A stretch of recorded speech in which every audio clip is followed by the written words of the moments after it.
Okay, welcome everyone to this exciting part of WEG 2023 conference. I hope it's going to be exciting. It's definitely exciting for me because I will be having this amazing pleasure to ask a couple of questions and allow us to learn from founders who have built something interesting, who have found something that can be replicated in one of your businesses, hopefully. And I believe that these individuals are people who have taken risks, faced challenges, but they overcame obstacles to build successful organizations. And they are here to share their insights and experiences with us. These are going to be three stories. The first on stage, I would like to invite on stage Kim Denolf and Igor Nakonieczny, the founders of Custom Dot. They'll be talking about how to sprint. Custom Dot is a Belgium-based spin-off from Ghent University that is on a mission to help companies enable color in their products. With their patented QD technology, they go from design to volume production of a customized QD ink with application development and long-term partnerships as drivers for value creation. This means Custom Dot is not only a traditional raw material supplier, nor a consultant. Get ready to be inspired by their journey and the valuable lessons they've learned along the way. So, Kim and Igor, please join me on stage.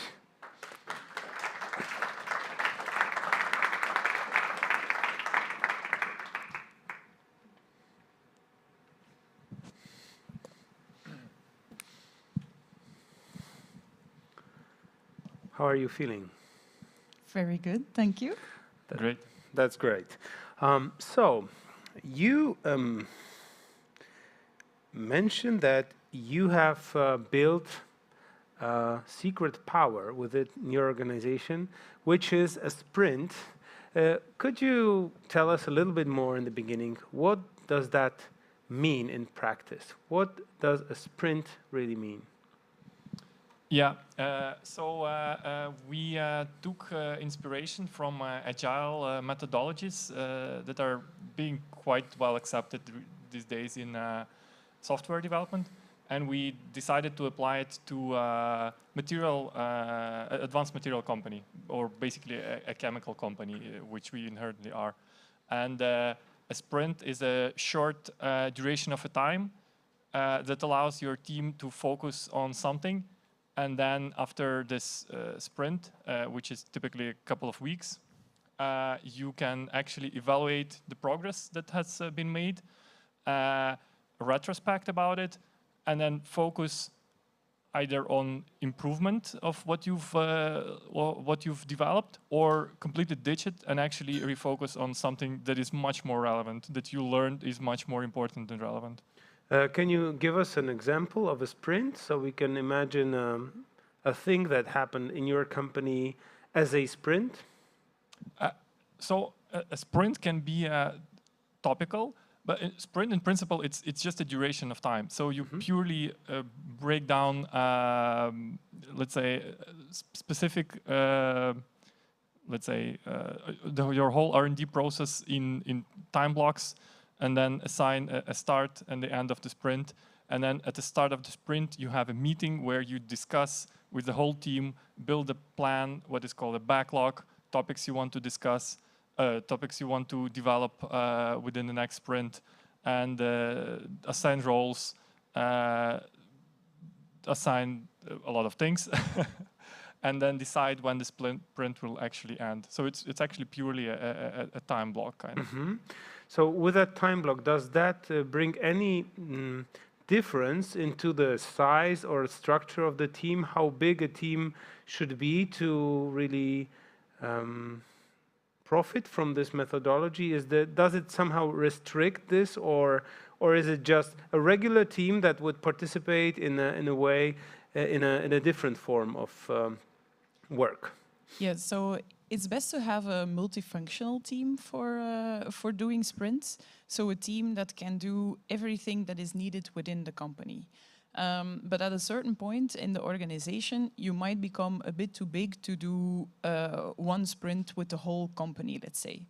Because, of course, there's communication lines needed between everyone, and at a certain point, there become too many communication lines to keep it all valuable. So you could consider splitting it up into different teams that then do a parallel sprint, for example. Mm-hmm. And what does that methodology improve? Did it improve in your way of operating? Did you try managing your company earlier in a different way? And if yes, how did you change the way you operated, and what were the benefits?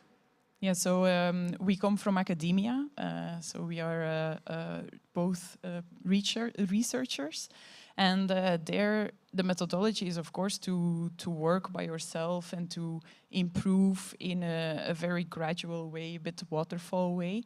But we saw that if we just let everybody do their thing, so we have ink developers, we have people that work on quantum dots, we have people that work on the surface of the quantum dots. But if we would all let them do their own work in parallel and without having a lot of communication, there would be a lot of things done, but what is the value that is created out of that? So what we wanted to do with the sprints is focus the people's attention to one specific goal. And then you work towards that one goal with the complete team. Like to give an example is to make a printable ink with a conversion efficiency of X%. And then the people in the quantum dot team can work a bit on making more efficient quantum dots. The people on the ink team can make sure that these new quantum dots are able to be embedded in the ink, and so on and so on. Mm. In how many sprints can one person participate at the same time? Well, so in our case, the whole company or the whole technical team participates in every single sprint. We have not yet gone to kind of splitting in parallel, which is actually advised. In our case, where we are already having like 14 technical people daily working in a lab, it would be advised to actually start splitting the team and having separate sprints for each team. We have not done it yet. We do see much more value actually that the whole company, while we are still not that big, is involved in all the aspects and can see where they actually could contribute more or less. So how many sprints do you simultaneously execute within the company, more or less? We have only one sprint at a time, okay. But we have had so far 38 sprints, I think. Oh, so you need to decide each time which is the one thing that is the most important in that very same time. So what happens if you, in the meantime, realize that maybe that was not the most important thing? Yeah, so here the duration of the sprint again has a very big effect, because in our case, the sprints are taking more or less 1 month. In software development, that's more or less 1 week. So it's actually a very short period of time. And in that period of time, at the end, you evaluate what you were doing, and you also take into account all the, let's say, the valuable info that you got from the market. Because, of course, in that period of time, you talk to the customers, and this is really a good way to focus your company on doing something that is valuable for the customer, taking it to the customer, getting their feedback, and then bringing that back to the team. Currently, you're still in the MVP stage, yes? So you're still developing the technology. Do you see this way of working viable also in the, let's say, delivery in the delivery phase, in the production phase, or in the moment where you already have the product developed? And then, of course, I understand that it's constant work, so you need to develop your product constantly. But even in this moment, are you going to keep that methodology in other areas than just product development? That's a very great question. Unfortunately, in our case, we would need to stop at some point and stop developing and stop improving. We already had quite a lot of times from our customers like saying like, do you understand, right, that at some point this should stop improving? Like, we just would prefer, okay, if it's like that, we would just prefer to have exactly the same from time to time, which in chemistry is not always very easy, to be honest. But we do see importance of that in our case, for example, in our industry, there is, let's say, a kind of R&D phase. There's also then a pilot scale before actual mass production. We do see that in pilot scale, actually, that would still be very important, where the batches, there might be needed important differences between a batch to batch, especially if there's some issue popping up, or if the customer has some issues popping up that were not really expected. So in this pilot scale production, that would definitely be useful. In the larger scale, not. But we are also very much inspired by companies like Tesla, which actually have continuous improvement. Like every single car coming from Tesla, to be honest, I still don't believe that, but that should be the reality. Every single car has something different in it. There's no two Tesla cars that are exactly the same. They continuously improve. Really? It's fascinating. So they've been using sprints for the product development constantly, even post production. So it's not typical mass production. Yeah, they do a bit crazier stuff. Yeah. Oh, well, that's interesting. I think interesting inspiration, right, to follow. So how would you measure the benefit of using sprint methodology instead of a more traditional project management style or form? That's a really good question, and it's actually a difficult one. Yeah, you can build a lot of KPIs. It's let's say for every sprint so far we had to change them actually, because it is very difficult to change focus but not changing KPIs or something like that. It is a difficult question actually. There are, let's say, in a agile methodology, some traditional metrics like velocity and stuff. It is very difficult to apply them in chemistry though. Mm-hmm.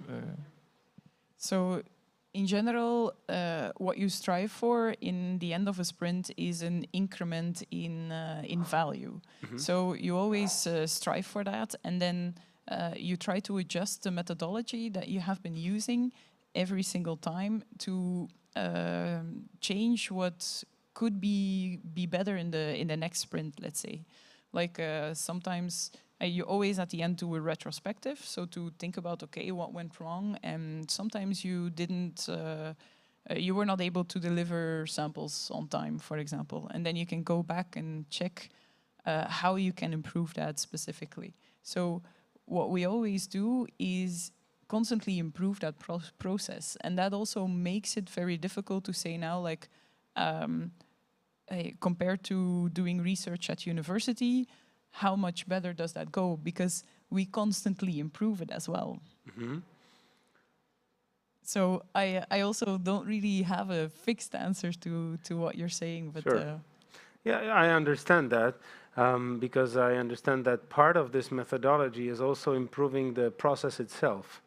Correct. Right. So this is interesting. And then coming back to making the right decision about the very sprint that is ahead of us, because I believe this must be very difficult. If you say as a company, you have only one sprint at a time, so you decide to allocate 100% of your resources for 1 month into a certain problem you're solving or a certain process you want to figure out, and that generates very high risk, right? Because all the effort, all the money, or the time is spent on solving one problem, and it may be not the right problem. I mean, possibly it's not the right problem at times. How do you make that decision? Yeah, so we make it definitely based on customer input as well. So, for example, what we do in our company, because chemistry takes a bit longer than let's say, software development, what we do is we group more or less 3 sprints in 1 quarter. We call that a chapter. And then 1 week in that chapter, in the beginning, we spend a complete week together with the team to discuss everything. And this actually is happening next week, so we're very excited to go and do that. And in that week, we put together all the information that we have. So the first thing that we do is check the results, like, okay, what came out of the previous sprint? Did we reach our target? How can we improve our process? But then in the middle of the week, we actually take feedback from the market. Like, what is our current status on the projects? Are customers happy with what we are doing? And then also general market trends. What do we see is happening in the market? And then based on all that information, all of us together as a group, so it's not top-down or bottom-up, it's just all of us together as one group, we discuss what kind of topic we think is the most valuable to handle at this very moment. And then we also, of course, assess if we're ready to do that or not. And then we go and select from that bigger topic what we will do each sprint. But then, of course, at the end of the first sprint in that chapter, we can still basically change our minds in case that we get new input from the market. Yeah, this makes a lot of sense. This is great. I'm curious, what is kind of like the strategic blueprint or like general KPIs or however you call it? What is the general North Star for your business that allows you to actually have the full agreement of the team on what the next step should be, right? Because in order to make the right choice, you need to really know very clearly what you want to achieve. And I'm curious, how have you defined this North Star and this metric for you, so all people on the team are on board and are looking in the same direction? Yeah, so here's where this discussion is very important within the team and also talking to the market. I would say our North Star for this year specifically is to develop an actual product that market needs, kind of to find the product market fit. And this is really what we are going to unite our team about next week, that whatever we develop, like, doesn't matter which part of this is, but it has to be something that allows us to come closer to this goal. Mm-hmm. What would be your advice to companies that are, let's say, working in a different methodology, different style, to make the very first step in order to use Sprint, even at a small scale, because I understand that to just turn around your own whole company and from one day to another change the way you manage your business is a little bit risky. So I believe there are a lot of founders here who would like to maybe test it, taste it, but they don't want to turn everything around. So how would you make the very first step? What would you recommend? Maybe a methodology, a book, first 3 steps, something that comes to your mind for somebody like, for example, I have a company, I manage this company, I don't use Sprint. So what would you advise me to do first to test it and to really experience the benefit? My advice would actually be to just start testing, to try to switch the mind to very open, kind of like be super open-minded and just start testing. Mm-hmm. But important is to do something with what you learned. That's crucial. Not just test and like, okay, I didn't like it. No, you need to test it, and then at the end you need to evaluate it and you need to reflect about it with your team, and then see if you want to continue improving that, if you want to do it like that. That's my short answer. If I may, I'm going to ask a question to Igor. So Igor was the person who came up with the Scrum methodology in our company. And at that point, we were like, yeah, okay, Igor has this idea, let's go with it. I trust you, let's go with it. But Igor, how did you come in contact with the Scrum methodology? I don't know, actually. Okay. I really don't know. It's really a combination of factors that just crystallized at some point, where at some point we understood pretty early on, luckily in our case, that, okay, we cannot just continue like we did it at the university, just having weekly meeting like we used to have as our supervisor. We just said, okay, this doesn't really work. We need to do something differently. And we just started, and it's continuously improving, and yeah, it will still be improving.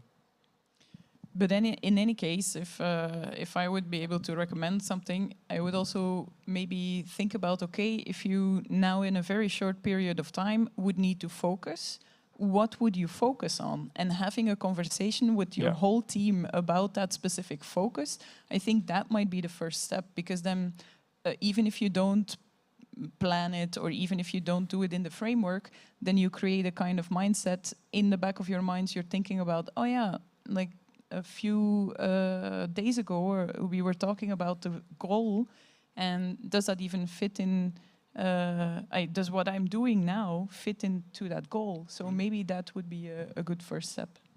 I would just add immediately a second step, or like a bit intermediate. If you ask this question to yourself and like, okay, but my problem is impossible to solve in a month.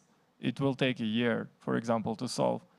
Then the next thing you need to do, and this is also crucial in Scrum methodology, you need to break down this problem. There has to be something crucial to this problem that you can figure out in a week or two. And then you should do that. Perfect. Thank you very much. This is really gold.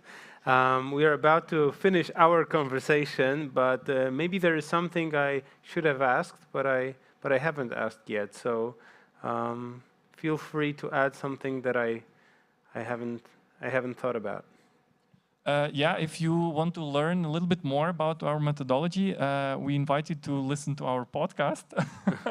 There's one separate episode about Scrum at Custom.dot and Sprints. So you can find at any or at the major podcasting platforms, Custom.radio, and listen to that episode. Really don't remember which one was it, but doesn't matter. And then there's actually a ton of literature. Unfortunately, not a lot on applying this to advanced materials or R&D. Majority is on software, which again is not exactly transferable. Quite a few on hardware, but I definitely invite everyone to read about it and to listen to our podcast. Perfect. So the podcast name is Custom.radio, Custom, K-U-S-T-O-M-D-O-T, radio. Listen to this podcast. Thank you very much. Kim Denolf and Igor Nakonieczny, thank you very much for being part of this panel. Very inspiring. Good luck with your customer discovery and getting into the market. Thank you very much. Thank you. It was a pleasure.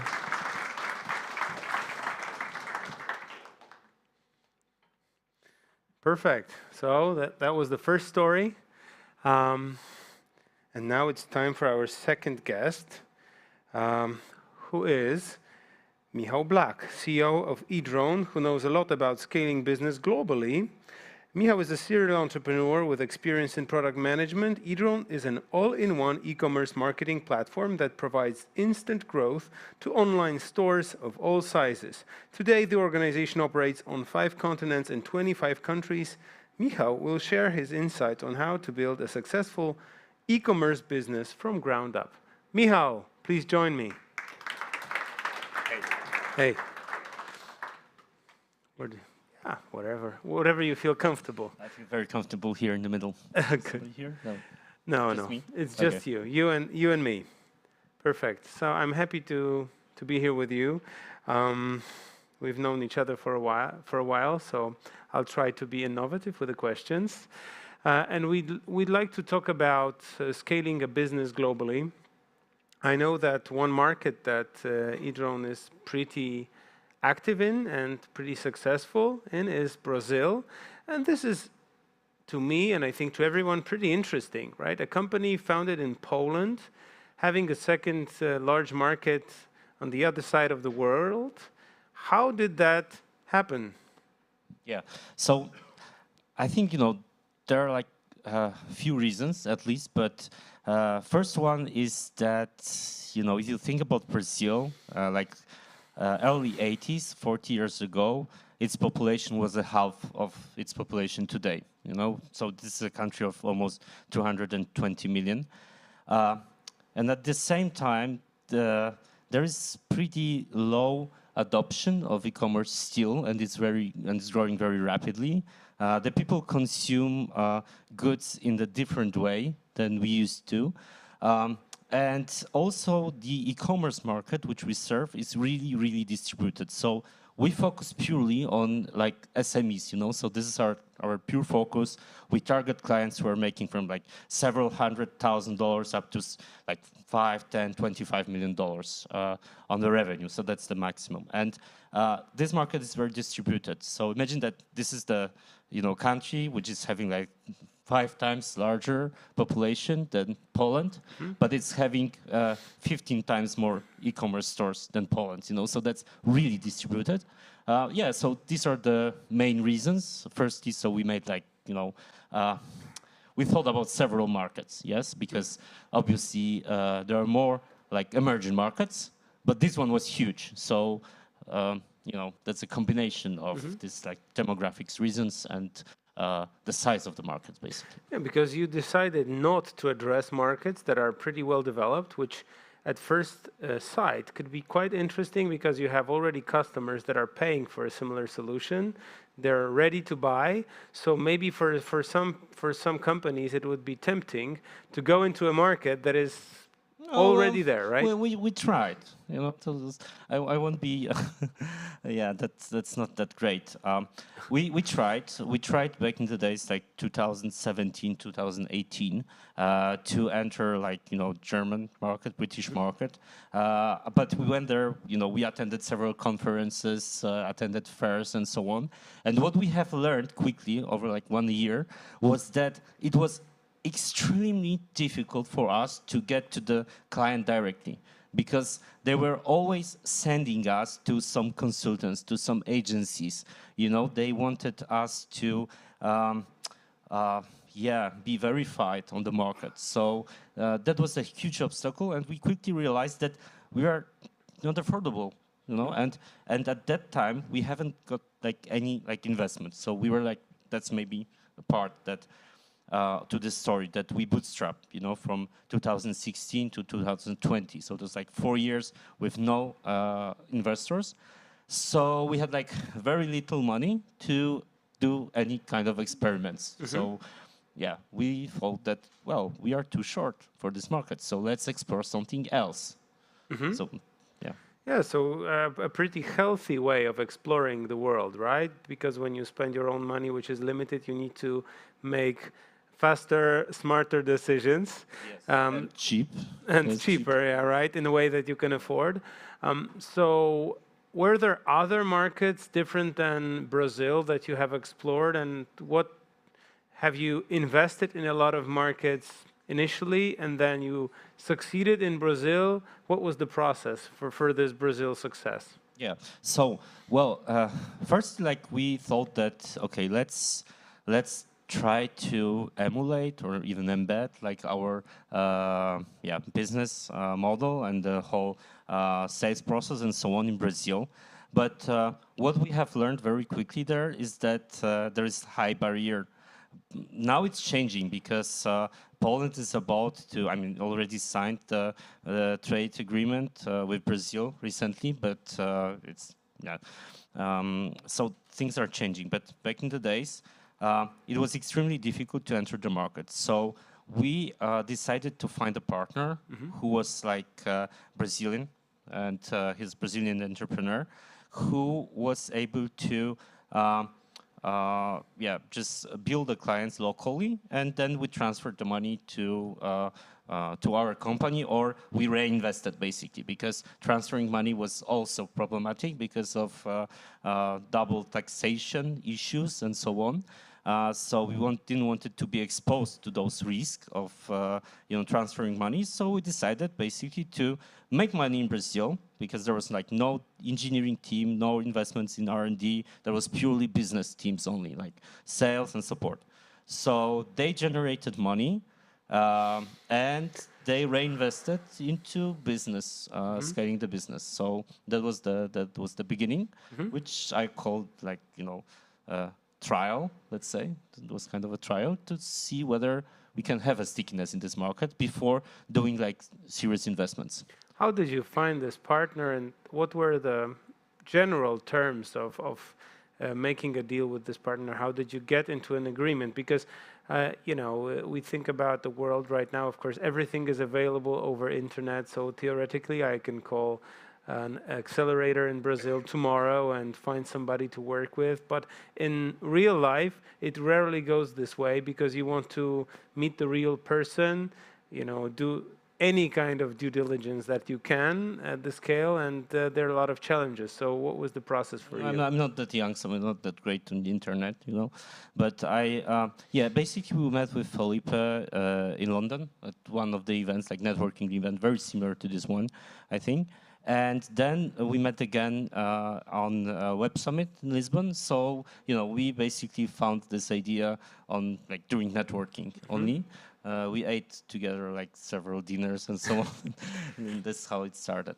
But what is maybe, yeah, that's maybe just funny. But what is important in this partnership is that I thought like how to secure our growth in Brazil for future, because what I didn't know, I knew that, you know, Felipe is a great guy, but how long he will be able to continue on that business, you know? Is he a entrepreneur or not? So you never know that, you know, if you start working with somebody. So that was super important to secure the, you know, what will happen if things go well or wrong in this partnership.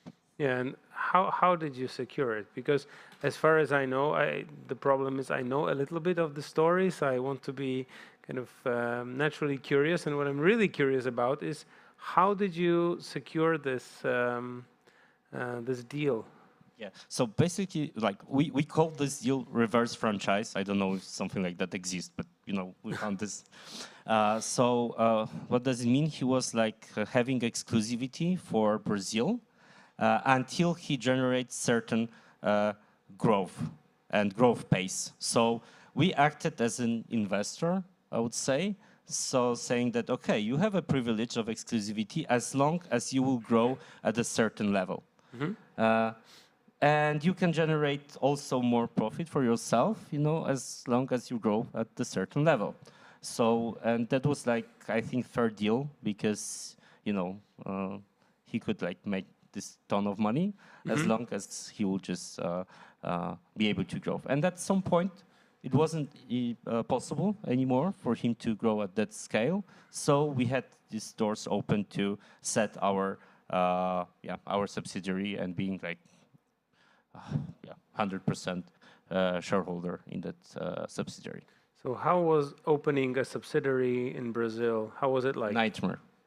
Nightmare. Definitely nightmare. Okay, tell us a little bit about the nightmare so we can prepare for the nightmare. So first, you are not able to like finalize any process online. Rather, you need to be present, and you need to have you know, things like certificate of residence and so on, and all these papers or articles, bylaws, for instance, you know, this kind of documents, they need to be confirmed by the embassy or the consulate, you know, here. So you need to go to Warsaw from Krakow with these documents confirmed, send it over post to Brazil, and having a local representative who is like a officer of the company. Don't need to have a shares in the company, so let's say kind of CEO, they called it officer, but this one needs to be a citizen of Brazil or, you know, having residency there. So that was quite tricky to find someone, because at some point we haven't had anyone there, you know, that we wanted to take this role. And then you need to find somebody who you trust, you know, that he will just be your CEO at this in this space. But we did it, and now we have like our Brazilian employee who is like with us more than 4 years. He moved to Poland from Brazil with 3 kids and wife. He's having 5 kids now. And 2 of them are Polish. Yeah, 2 of them are, let's say Polish. So and he's like taking having this role now for some time. Huh. So what would be your recommended steps for entering a new market? First thing you mentioned was, let's say, research, figuring out a market that is possibly underrepresented and has the opportunity to grow, where competitors are not that obviously present for many reasons, right? But then, you're a company from Poland, you have certain type of software, everything in Polish. Then there is, in Brazil, people speak Portuguese, right? So you have to localize it somehow. What would be the first steps for somebody who doesn't have money like yourself back then, which means you're bootstrapping, you're counting every penny? How would you invest this $1,000 or I don't know $10,000 in order to get into a certain market in the best way possible? Yeah. So maybe there is like maybe on that like a bit later stage, because when we started, we invested this, I think, like 95,000 euros, something like that, for this setting up at the very beginning from our own money. And then after it started working, and after we take over like this this subsidiary, we started hiring people. And when we started hiring people, it occurs that there are several things that we didn't knew. And Andre came to me and said, Michał, but you know that there's missing something in the budget. I said, what is missing? He said that, there's the 13 salary, which is obligatory, which is mandatory. You can get exposed to some problems if you don't pay. The 14 salary is a benefit, basically. So, and this kind of things. So with to understand like the local aspects of the business. But if it comes to the product itself, it's also varied. I mean, like for instance, in Brazil, they are like using WhatsApp for B2B2C purposes. Like 96% of online users are using WhatsApp. Even if you go to the, I don't know, some office to solve some problems, like the major of the city where we set up the company, which is São José dos Campos, which is like nice, fast-growing startup city. He gave us his WhatsApp, and he said, just the major of 1.5 million city, and he said, let's call me on WhatsApp if you need something, So yeah, that is funny. You don't know how to interpret it. But what we faced as a problem was that I truly believe in the culture, which is like, I'm trying to steer the company through the culture. And we just wanted to implement the same things in Brazil, like giving feedback through radical candor. And these people basically escaped. They said they don't want to hear about being radical, because it's something very bad, Being you are being unfriendly. Yes, it's unfriendly. Yeah, so we needed to face this problem. We took all the people that we hired to Poland for like 1 month, just working together, making some trainings and so on. But but now I haven't been to Brazil, so far. I don't know, but why? But I haven't been. But there's like every month or every 6 weeks at least, there's somebody going to Brazil for a week or so, and this networking with the people, I would say this is networking, is a super important part. And then with other markets, you are present in a lot of other markets.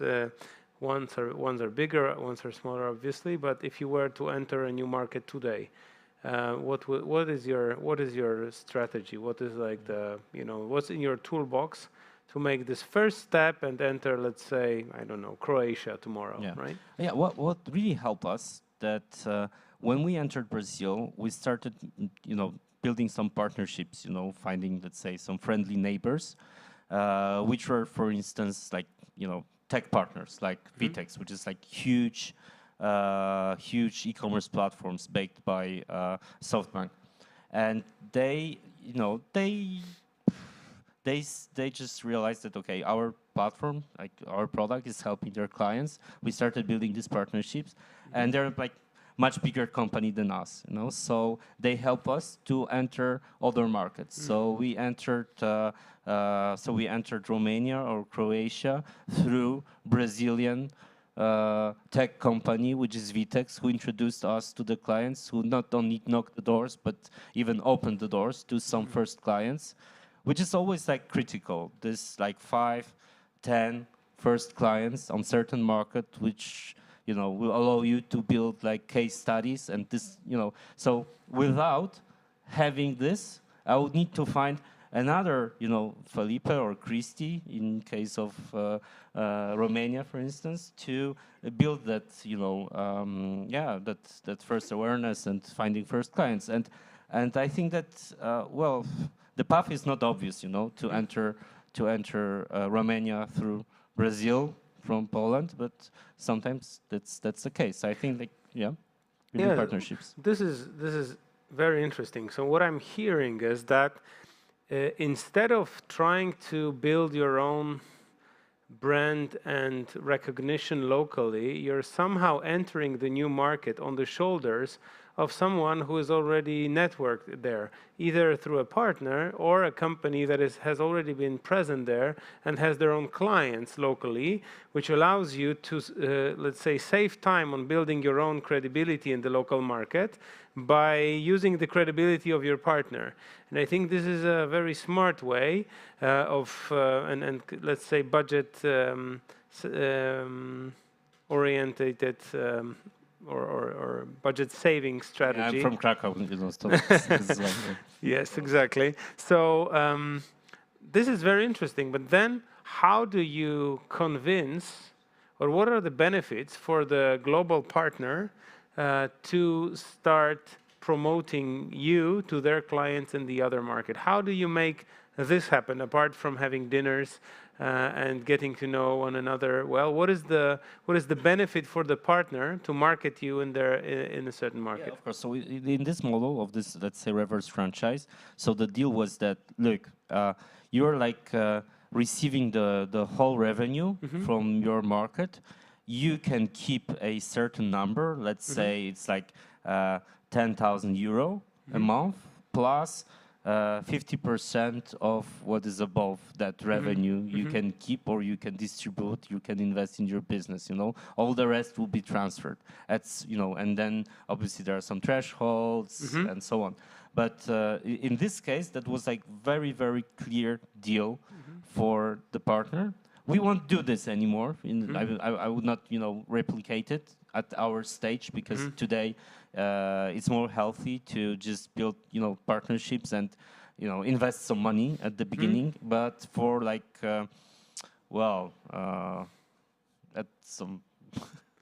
at some stage, it was the right thing to do. The right thing, yes. And then with the software partners, which you mentioned that you're entering Romania or Croatia, Yeah, how do you convince the software partner to? Because for a company like this, it might be kind of a defocus, right? You have your salespeople on ground, and they should be focusing. What I think is interesting that these large tech companies, they don't have that exponential growth, so they cannot grow at the level of 100%, you know, because they are already like billion-dollar companies. So what they are looking for to build like this, I think that if you are looking for a partner, you shouldn't look for a partner at your size. You should always look for the partner which is like a level of magnitude or 2 levels of magnitude larger than you, because he's looking for different ways to scale the business through networks, through events. So, for instance, Vitex started making their Vitex conferences among, you know, few cities, including Bucharest, where they simply needed some more content, needed speakers, needed, you know, help for building the network, and that was like natural way. So we didn't need to pay them a penny for that event. Maybe, you know, just for a booth, whatever, but usually not. So, but what we did in exchange is that we helped them to build some case studies with their clients, and the case study was that we start talking to e-commerce companies in Poland that there is a great platform which calls Vitex. In exchange of like these doors that they open for us in Bucharest. So let's say that what I think in these partnerships, most important, never look for someone that is on similar level that you are. Well, this is really fascinating because when we were starting this conversation, maybe people could think, oh, okay, they are going to talk about how to use ads to target different geographies, etc. But here we're talking more about partnership collaboration that helps you market into new markets in two different models, which is really great. So our conversation is slowly coming to an end, but I would like to ask in the end whether there is something that you would like to add, and I forgot to ask about it. Well, I think that what is also important is like where is like your fuel. I mean that for us, if there is like a lot of fuel from, let's say, equity investors or other, then you are able to make a lot of different experiments. In the times that we have today with the limited access to capital, I would rather focus on the things that are working best for you, which in our case may mean that focusing more on Brazil even, and not doing further experiments until the market, situation and access to capital would change the trajectory probably. So we think that you mentioned these 25 countries. I will not go any further for today, but rather, go vertical. So this is also an interesting advice. So if so you advise to be more conservative in terms of running experiments. Rather more focused. More focused with experiments and kind of scaling what works and not spreading your budget too widely into different countries, because then when you're investing in 20 geographies at the same time. No spray and pray strategy. Spray and pray is not the right timing for this. Obviously, also based on my experience, what I've seen is that companies that are successful in globalizing, they usually focus on one market after another, and when they're trying to test 3 markets at the same time, it's usually quite difficult to succeed unless the product is exceptionally fantastic, but this is rarely the case, unfortunately, because normally there are some competitors and we are in a live market. Michał, thank you very much for this conversation. Good to see you. Thank you for all the insights and good luck on your journey. Thank you so much. Thank you.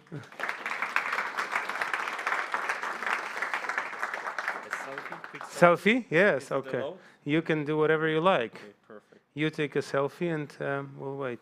Which direction? This? I don't know. Maybe this one, yeah. Okay, good. Perfect. Thank You're the selfie guy. Thanks. Okay, thank you. Now we have our next guest here. I can see you. Do you see me as well? You can see Dmitry. Dmitry, do you hear me? Do you see me? Yes, I can. Hi, Greg. Perfect. Okay, so this is our final founder today, Dmitry Dontov, the CEO and founder of Spin AI. He's joining us remotely.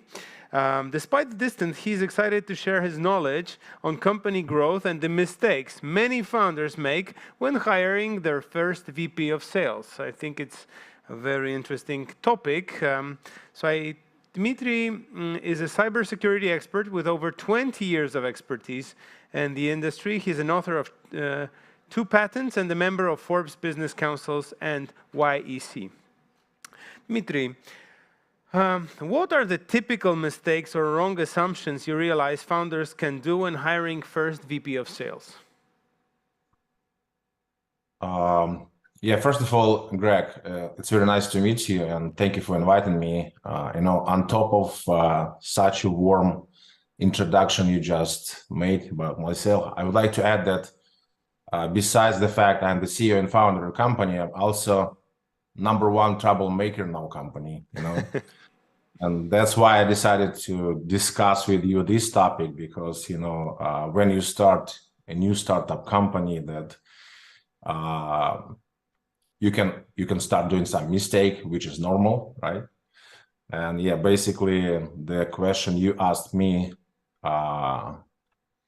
and I'm willing actually to share my story.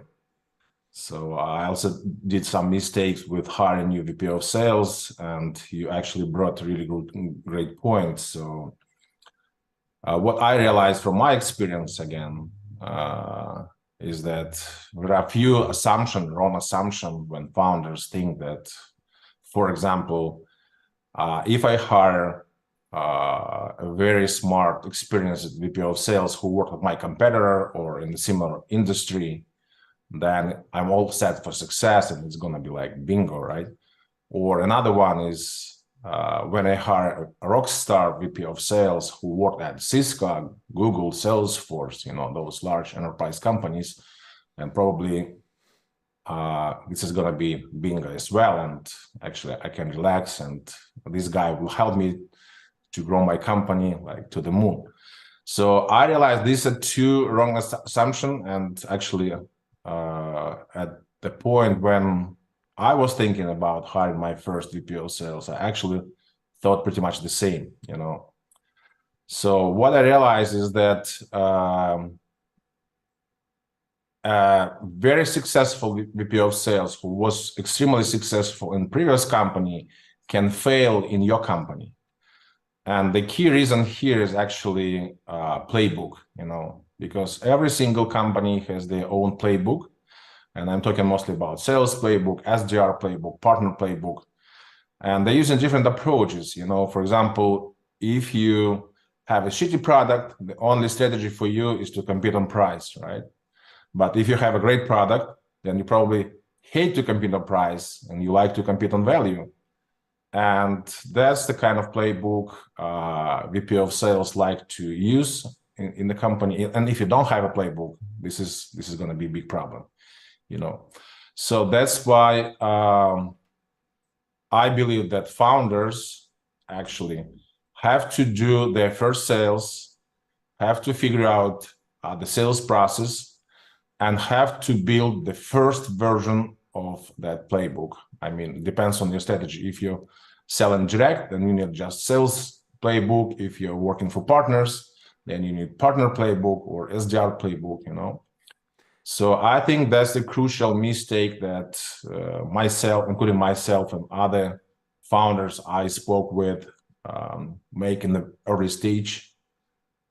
So yeah, that's basically what I've seen so far, and that's a very wrong assumption. And I think the founders, they have to be first people in the company who have to start working on that playbook. Once you hire your first VP of sales, then you need to ask that guy to improve that playbook. But it's extremely hard, to find someone who can build it from scratch within the short period of time.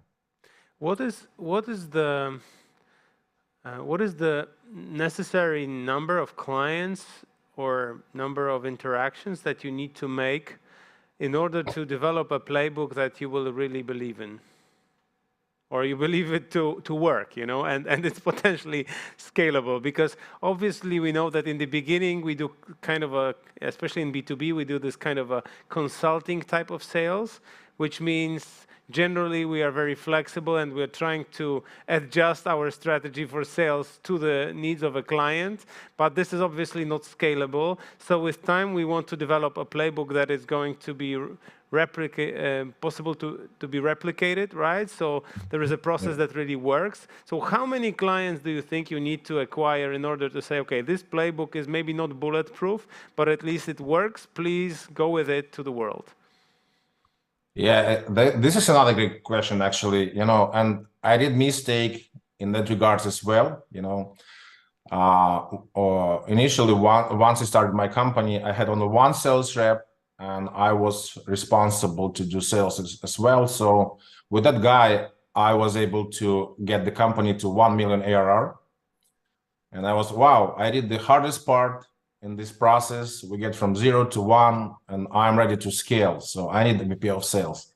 So I found a great VP of sales. Actually, the guy had over 20 years experience. He had a few exits to IBM, to Cisco, And I was, wow, so I'm very lucky guy. So I found the right guy. So we're going to grow fast. So, you know, then it's been 3 months. I see no progress. Then it's been 4 months. I see no progress. And within 5 months, I decided to let him go. So that was like one of the mistakes I made, right? And again, it's all about playbooks. So that guy is used to have a proven playbook, work with proven playbook, you know. And I didn't have a playbook at all in my company, so I had to build it from scratch. And that guy was unable to do this within a short period of time, right? So when it comes to when do I need to hire my first VP of sales, you know, I believe first of all, in terms of revenue, I think the right time would be between 5 to 10 million ARR. Why? Because by that time, you need to build at least a small team of sales rep, at least 3 or 4 sales rep, right? They have to start sales. You need to figure out the sales process. You need to close yourself if you work with enterprises, at least 10 enterprise customers, and figure out the sales process for enterprise. Or if you're focused on SMB space, then you need probably to close at least 100 SMB organizations to figure out their use cases and sales process. You need to build the foundation of sales operations, right? You need to start using CRM system, and you need to start collecting historical data, because when you hire your first VP of sales, the first thing what that guy has to do is to start analyzing your data, your historical data, and building models, you know, so to understand what is working well, what is not working well. So that's, I think, would be key criteria when you need to hire your first VP of sales, in my opinion. Okay, so 5 to 10 million ARR, 10 enterprise customers, or at least 100 SMB customers. Oh, that sounds like significant traction, that you already know what you're doing and it somehow works. So you can think about delegating this important process to somebody else, as long as you have built the playbook that you mentioned. Are there... Yeah, the playbook yeah. With that range actually can provide a lot of, like, it can be very accurate because you have strong evidence of your models. For example, you know the conversion rate, right? You know your funnel, you know how many MQL leads do you need that can convert it into SQL, how many SQL you can close with the team, what would be the sales cycle. So basically, and you can build this only based on your historical data. You know, you just need to collect this historical data. Okay, so let's say you're already a mature company, you are within the range that you mentioned or above, and then you want to hire a VP of sales, but you know nobody sells themselves as well as a salesperson, especially a VP of sales. So everybody will tell you they are the best for the job.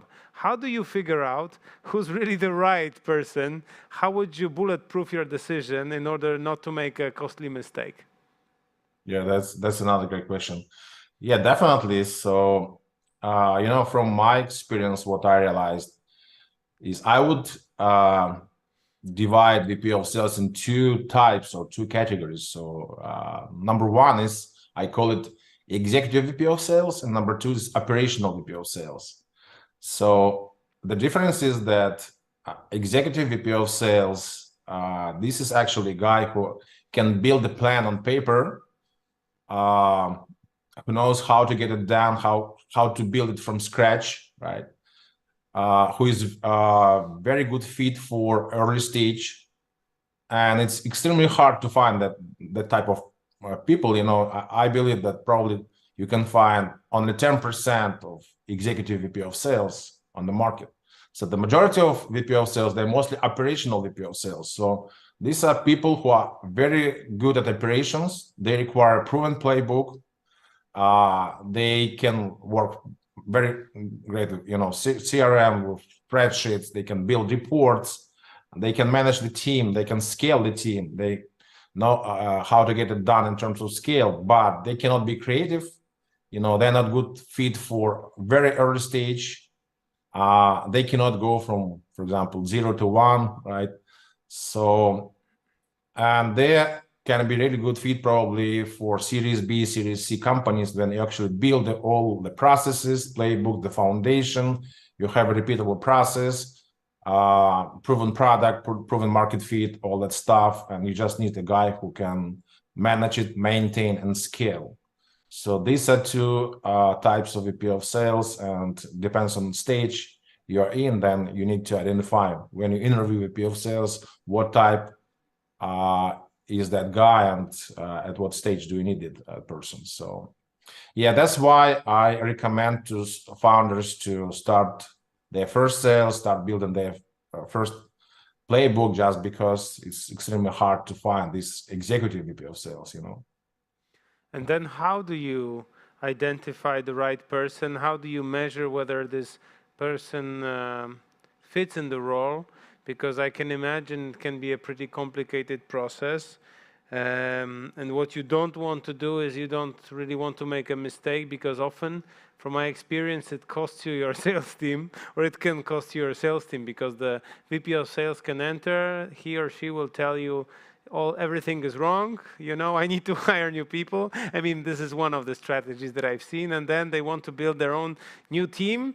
And well, it's a good idea when it works, but what if it doesn't work, right? You've just lost a sales team. So based on your experience, how would you address this problem today?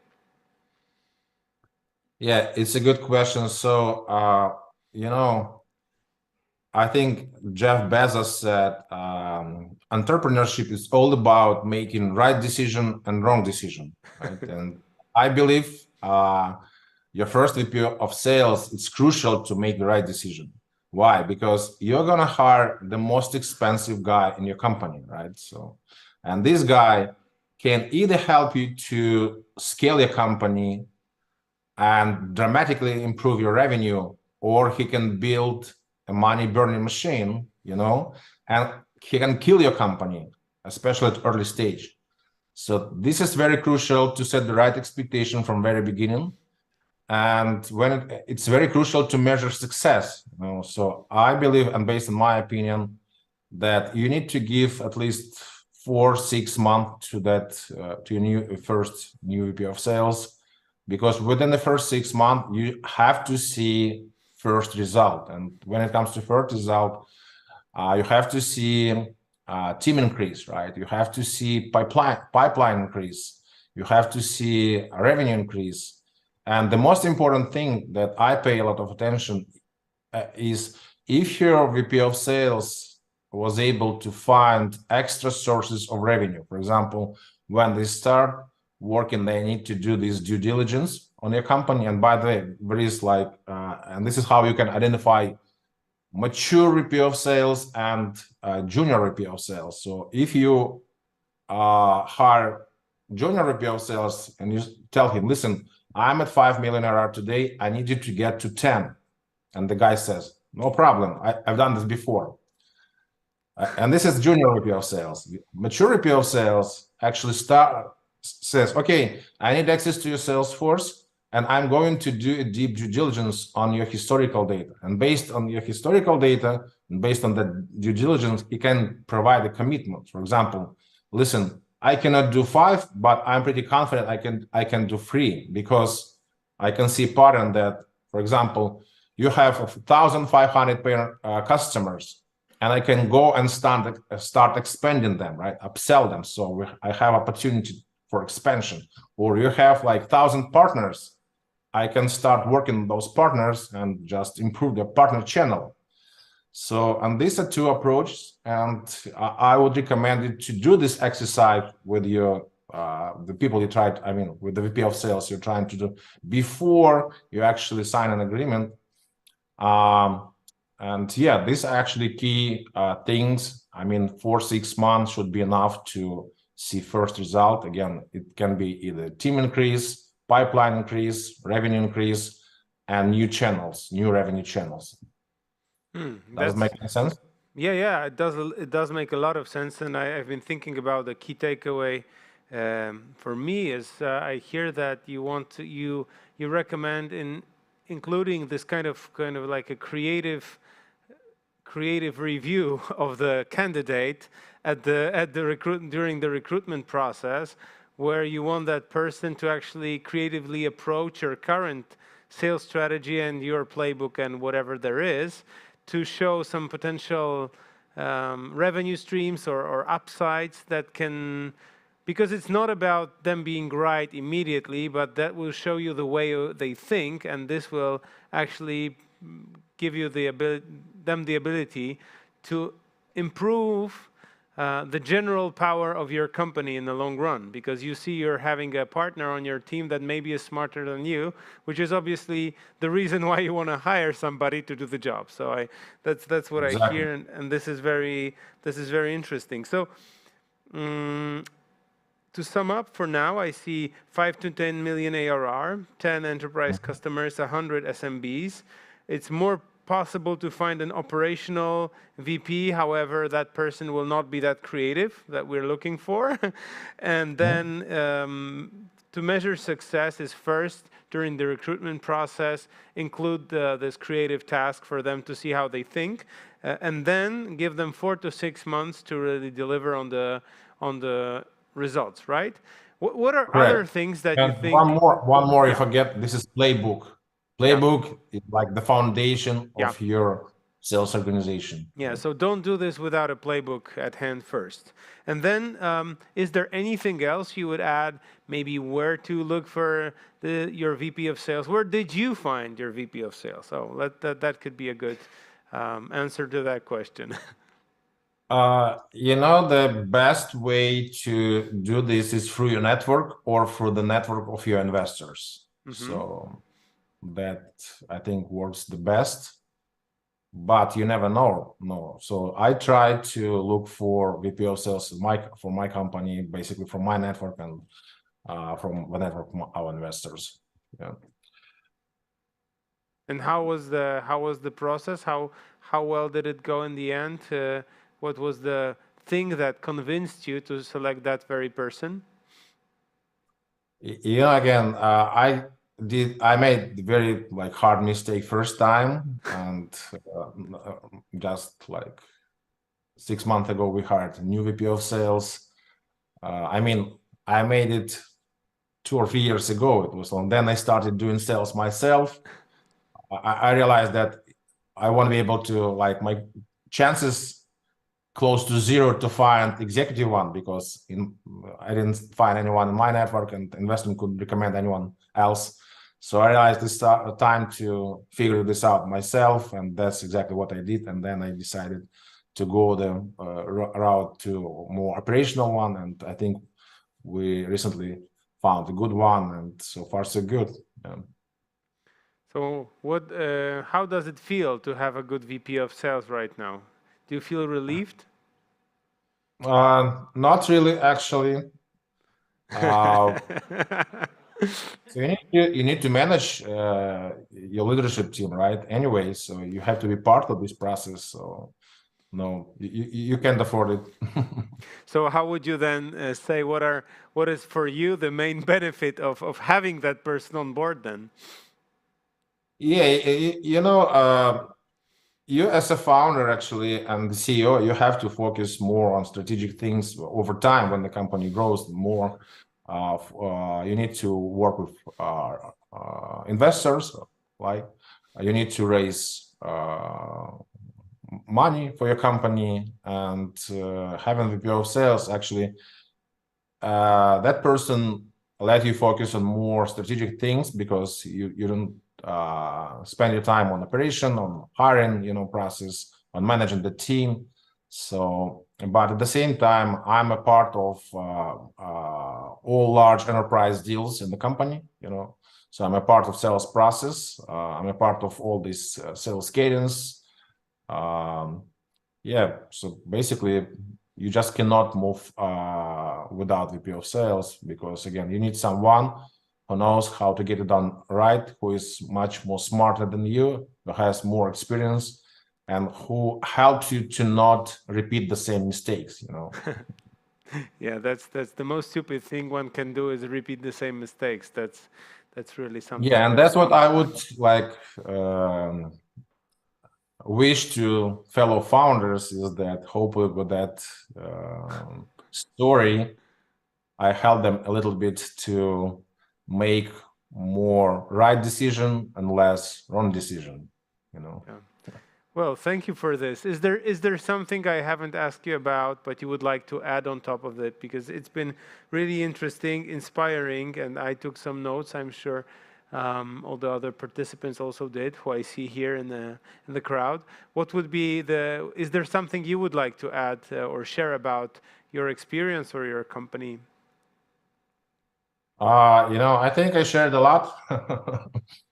And I think it was a great conversation. Yeah, I think we discussed key problems, key issues, and key mistakes that I think majority of founders can do during this journey. So, and again, my experience is relevant mostly for seed, pre-seed, Series A company because last year we raised a $16 million Series A, and we also like a startup company, we're growing, but I'm not sure that my experience is relevant for example, Series C, D, and high growth company. So Sure. yeah, just Dmitry. don't get me wrong. No, don't worry. You're being humble, which is always a good thing. But thank you very much, Dmitry. I would like to hear a round of applause for Dmitry. Maybe you will be able to hear it. It's real. Thank you. It's not pre-recorded. So Dmitry, thank you very much for connecting with us, finding time to share your experiences, and good luck on your way further with your company, with Spin AI. Thank you very much. Thank you, Greg. Yep, it was a pleasure talking to you. Thank you. Likewise. Thanks. Bye-bye. Okay, everyone. Thank you for listening to this unconventional form of an interview with our guest from the screen, so to speak. And now we're about to pump the energy up a little bit, or I heard that it's going to be more than a little bit. It's going to be wild and crazy. That's what I was told about the energies. It's going to happen after a very short break. Yes, thank you very much. I wasn't sure whether this is true or not. So be prepared for the energy boost at 5 p.m. And now you have 15 minutes break. Thank you very much. See you at 5.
Welcome back after this super short break.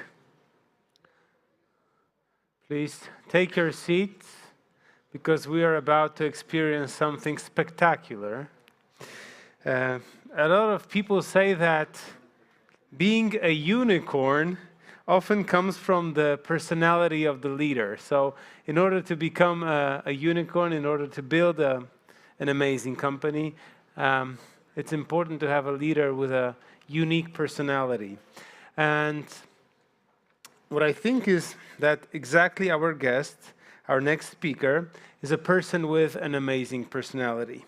Get ready to be energized and inspired by a true visionary in the photonic industry. Our speaker today is not just an expert in his field, but also an innovative thinker and a captivating presenter.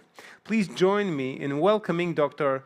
Jose Pozo, the Chief Technology Officer at Optica, a global platform that is spearheading the advancement of optics and photonics worldwide. With his extensive knowledge and experience, Jose and his team are actively working to address the growing challenges faced by companies in securing their supply chain. Jose, welcome on stage. Thank you very much. you. I think it is the most amazing introduction I have ever received. And you know, when I was a child, I wanted to be a rock star, and they gave me the lighting for that today. So you have ever seen Kiss? This is how it looks like, really. Wow, amazing. Well, thank you very much, all of you. I am Jose Pozo. I'm 43 years old, almost 44. And 20 years ago, I met my wife. She's from a village called Basanówka. Anybody knows Basanówka? It's a village close to a city called Sanok. People know Sanok, right? So I married her, and I love this country ever since. And I know she's watching, so allow me to say this. Kocham parciu.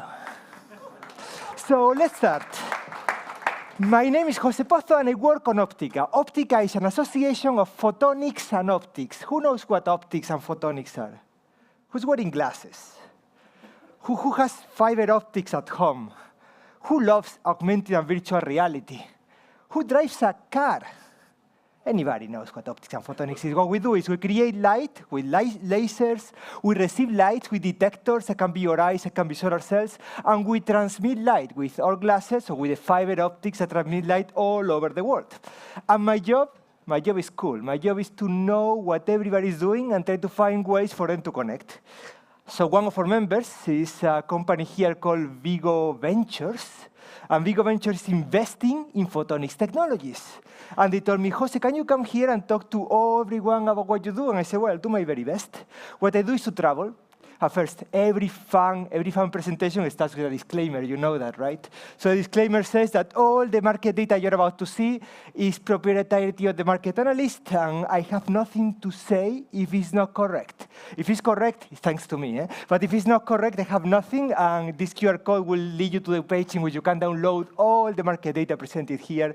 And if you want the full report, you go to www.yourgroup.com. That's the fun part of the presentation. Let's go to the boring part.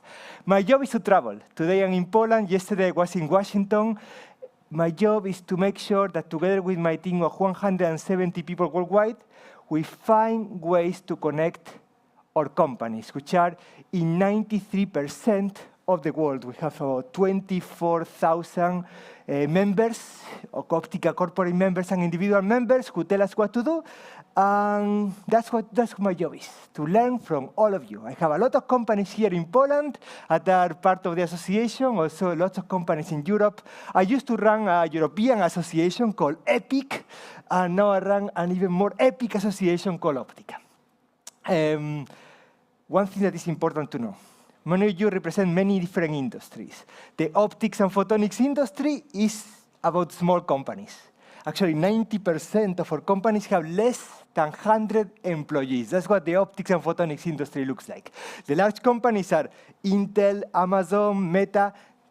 The small companies are the huge majority.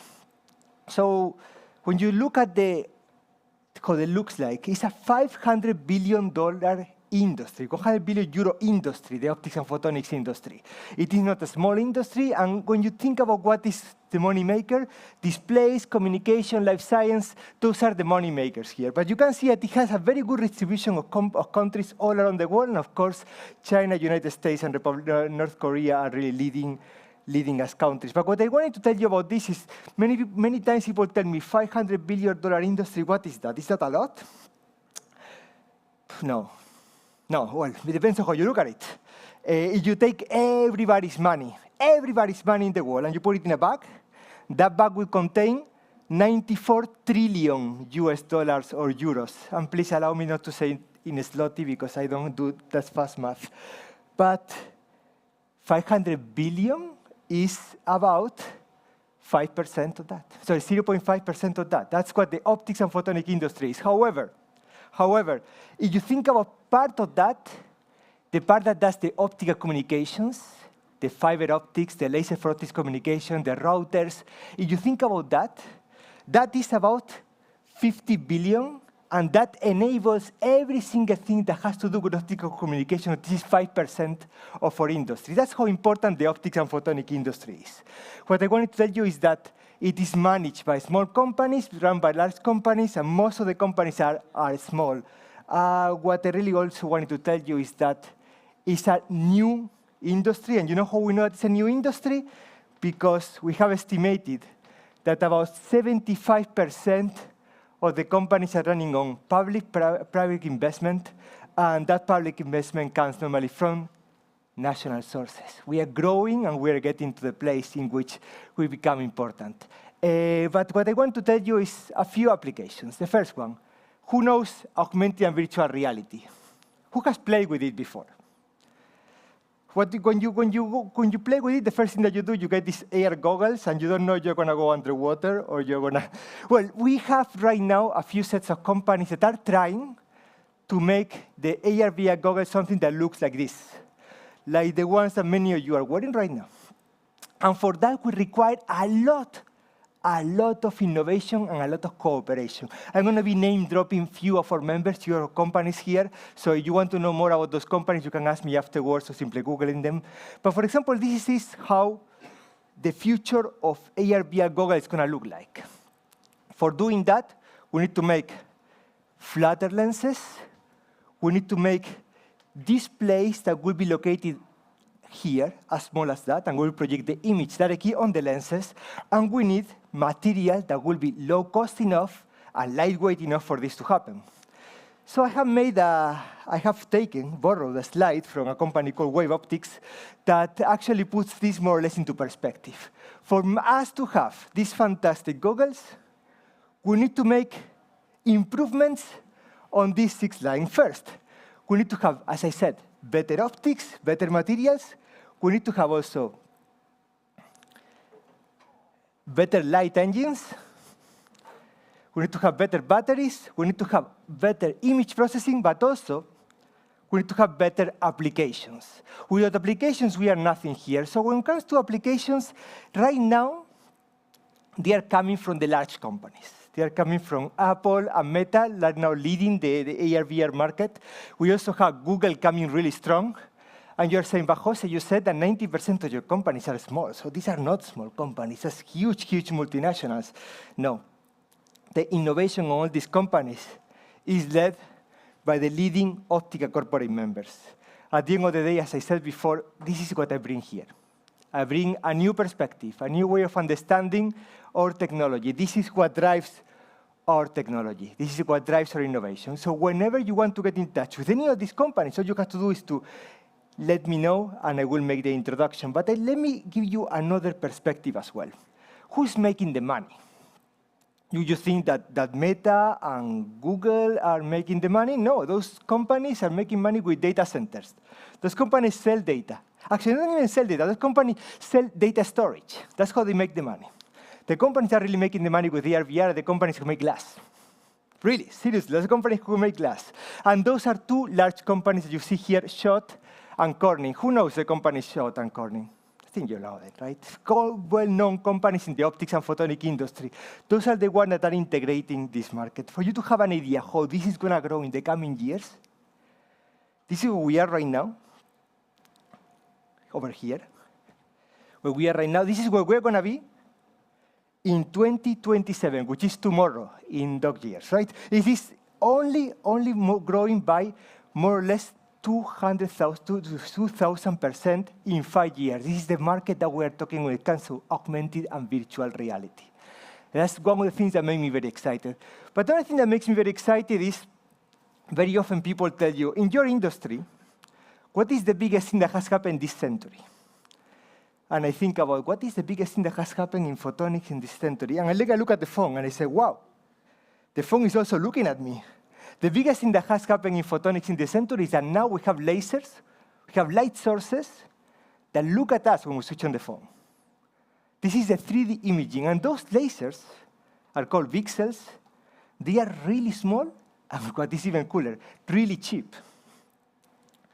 These VCSELs, in the coming 7 years, are going to be everywhere. Every single device that is going to be around us is going to be looking at us. We call this 3D imaging. They are going to illuminate us with light that we cannot see, light in the infrared, and those are multiplying by 5 in the coming 5 years. Not only means that not only your phone is going to be looking at you, but every single domestic element in your house. From applications that go into the medical, biosensing, all the way to automation. So I wanted to take a bit of time and show you this, for you to understand how cool the photonic industry is. Who has an iPhone?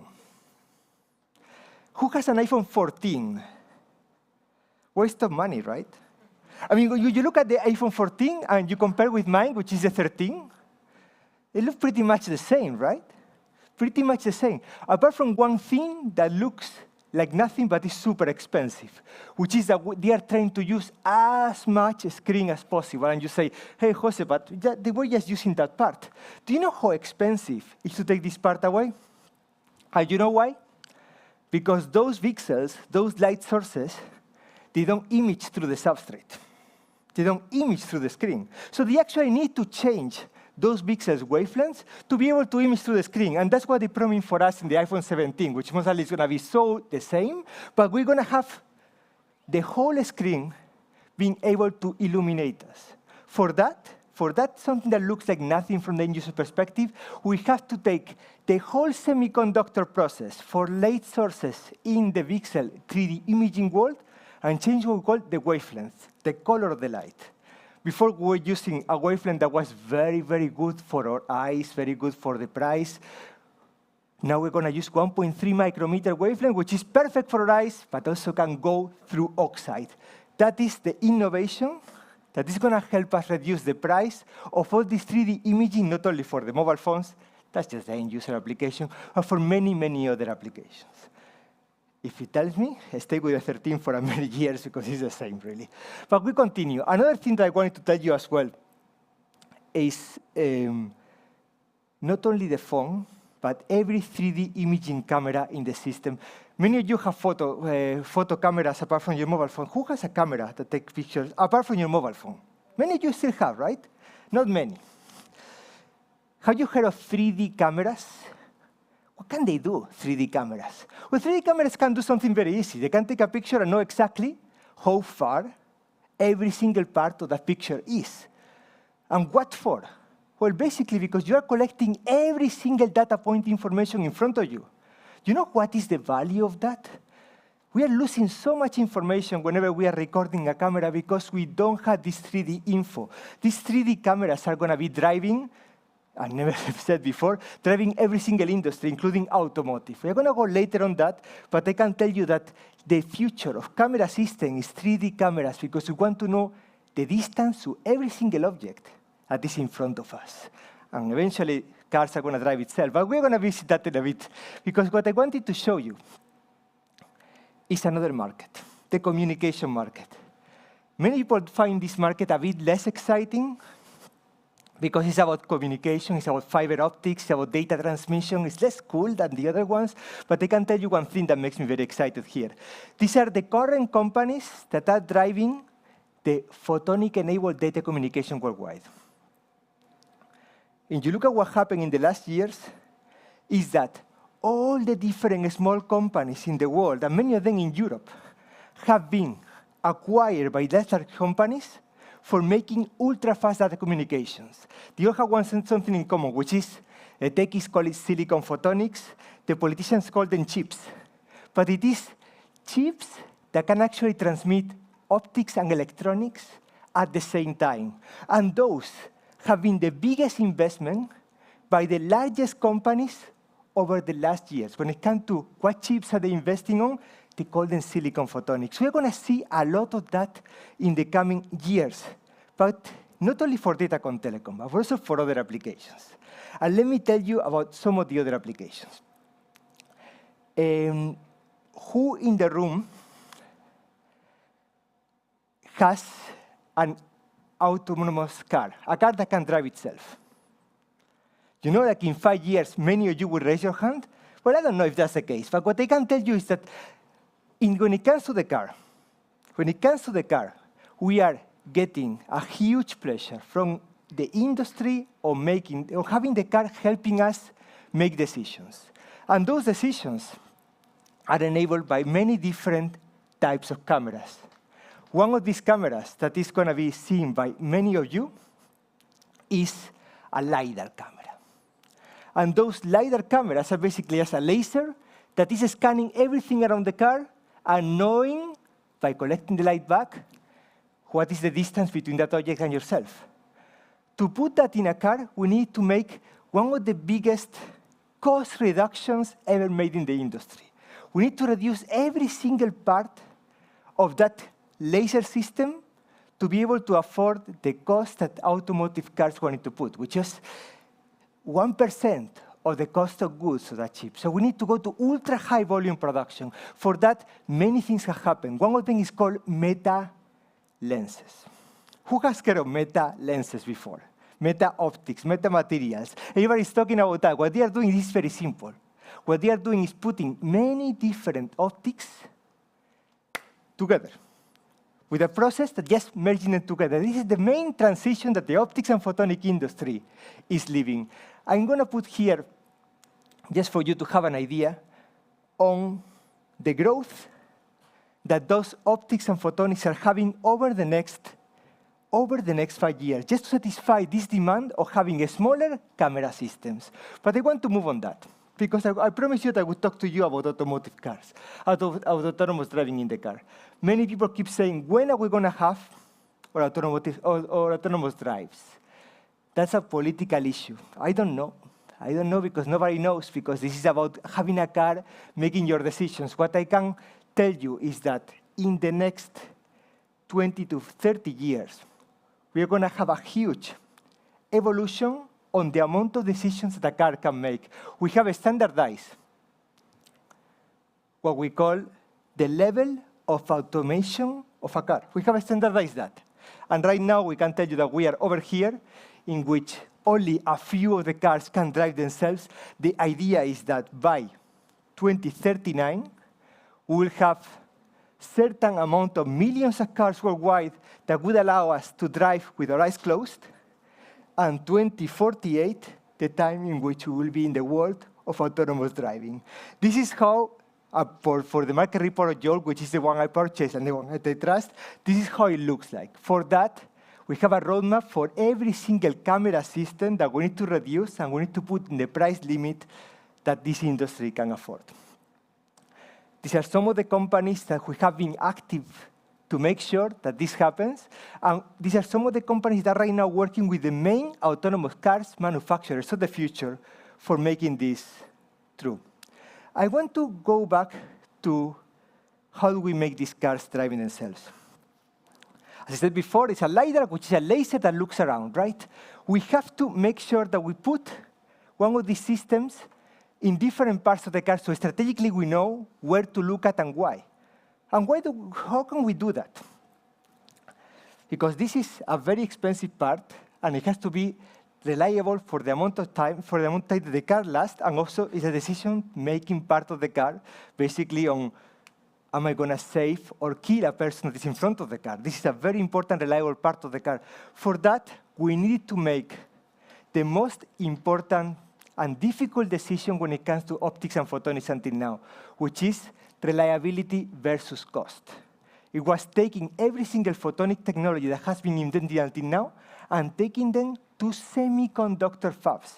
Semiconductor fabs that are right now making electronic chips have switched to photonic chips and allowing us to make every single light source and detector at the scale that electronics are done today. That has been by far the most difficult and demanding technology that we have moved in the last years. Let me also go back to another item that I think is very important for you. I said in the beginning, what is optics is the creation and detection of light. Autonomous cars also have lighting systems in front of them. And those lighting systems until now have been easy, have been able to illuminate the car in front of you. We have made a roadmap as well to not only illuminate the car in front of you, but to be acting smart. When you're illuminating the car, the light in front of the car, that light can also be used to detect the distance between any object in front of the car and yourself. Adding information, adding intelligence to the lighting is what has made, for us, the biggest impact on the photonic industry. Why? Because using not only laser light, but any other light that illuminates can actually provide information to the person that is illuminating. We're using that in the automotive. We're going to use that in every single illumination that is in front of you. Like all these lights that are illuminating me right now could be actually collecting 3D information. And let me move to one last point that I wanted to make. We're talking about a $500 billion industry. $500 billion industry is enabling many other industries. At the end of the day, when you are talking about photonics, you are talking about the potential use of light to do many things. And one of them, for example, is the creation of energy. This year, for the first time, we've actually managed to create energy using lasers in Livermore Lab. We actually managed to save lots of technologies by using 3D cameras in robotics, in machine vision. We're also using light for the next generation consumer products. We talk about the mobile phone in 2027. And we're also even using light for the manufacturing of every single technology. I wanted in this short presentation to give you an idea of what photonics can do, and also to give you an idea how excited I am about the future of photonics. And with this, I would like to thank you. Dziękuję bardzo. Thank you very much for your attention. Thank you.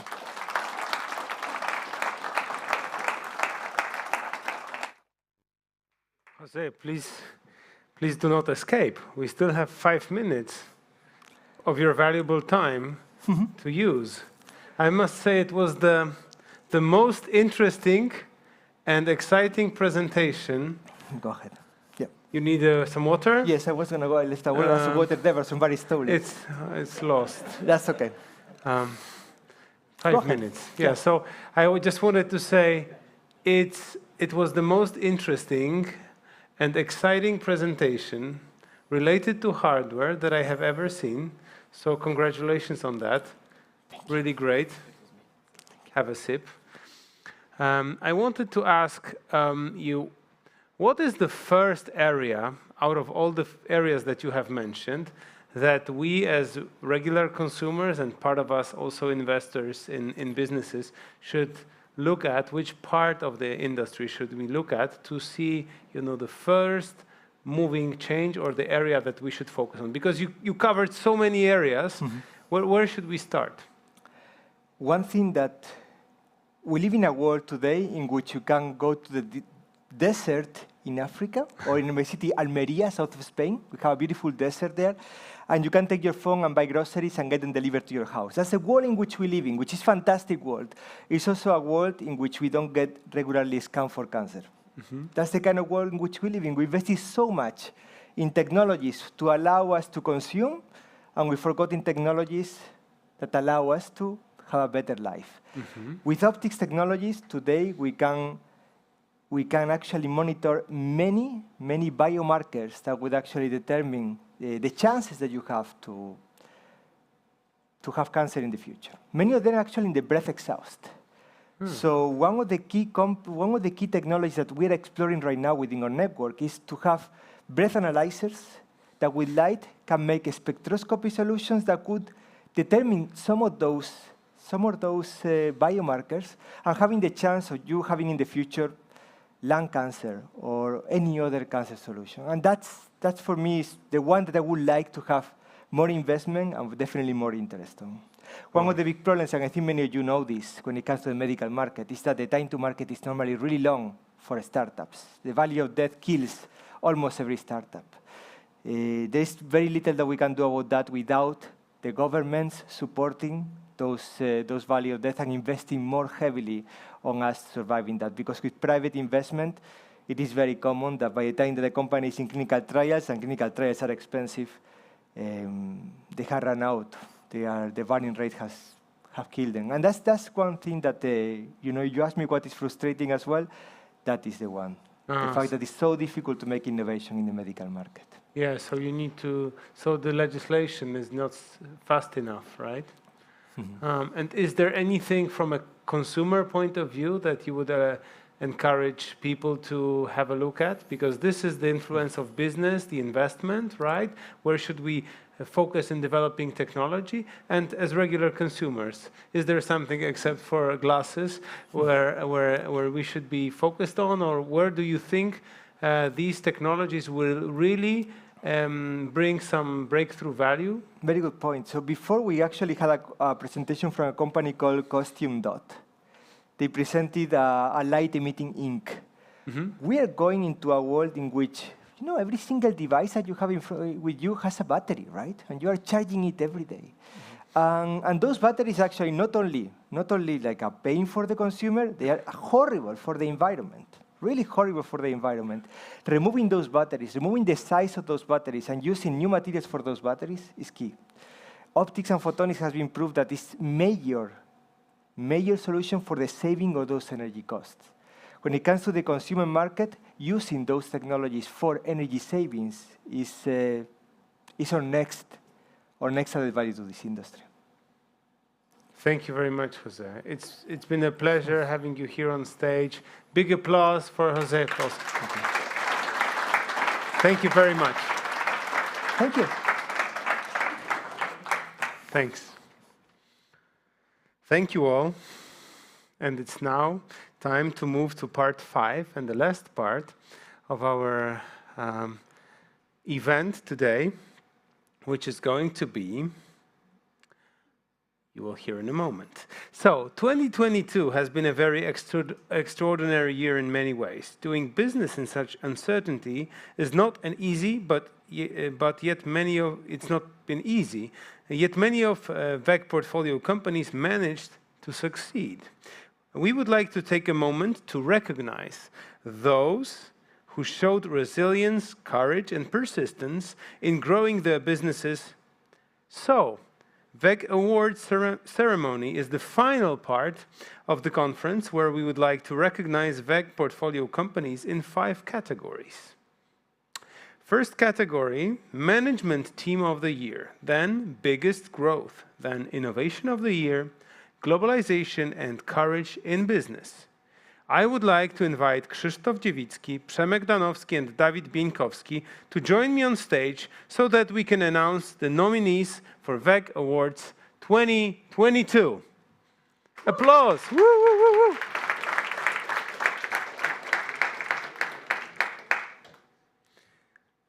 Let me quote one of these gentlemen who said, "We are privileged to work with a company that consistently exceeds its targets, providing us with monthly reports that we look forward to reading.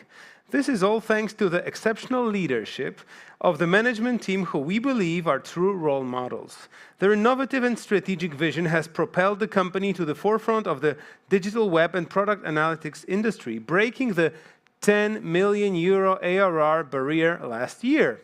Congratulations for your outstanding achievement and good luck on the way forward to your continued success in the future.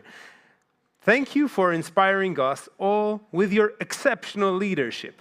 The Management Team of the Year award goes to PIWIK Pro." I would like to invite on stage Maciej Zawadziński, founder and former CEO, and Piotr Korzeniowski, former CEO and now the CEO of PIWIK Pro.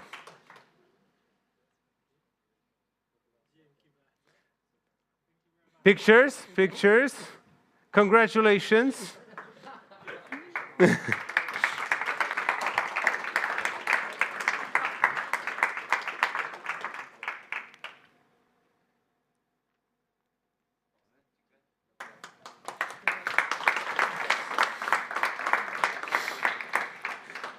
Okay, now the category biggest growth.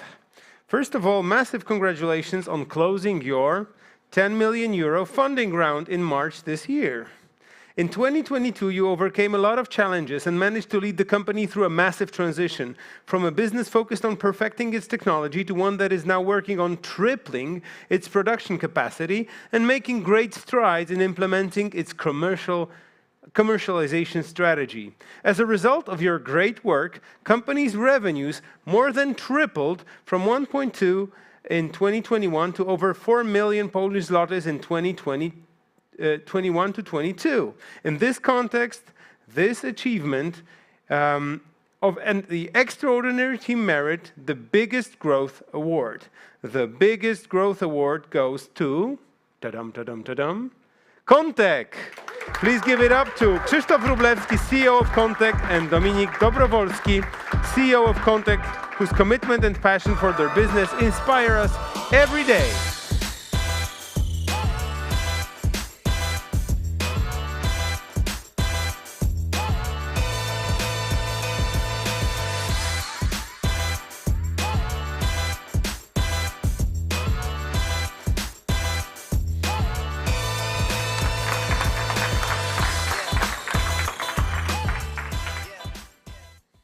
Okay, now another category.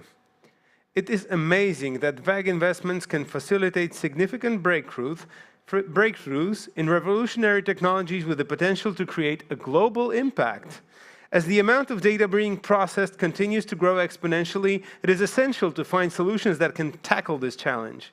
The winning company took on the task of creating a highly efficient database, potentially leading not only to data computing and storage cost reduction, but also to minimizing CO2 emissions. It's a great example of a project addressing both our main investment focus areas, efficiency improvements, and sustainability. The Innovation of the Year award goes to Oxla. Congratulations to Adam Szymański and Kacper Szcześniak, co-founders of Oxla, for their dedication to bringing this innovative technology to life.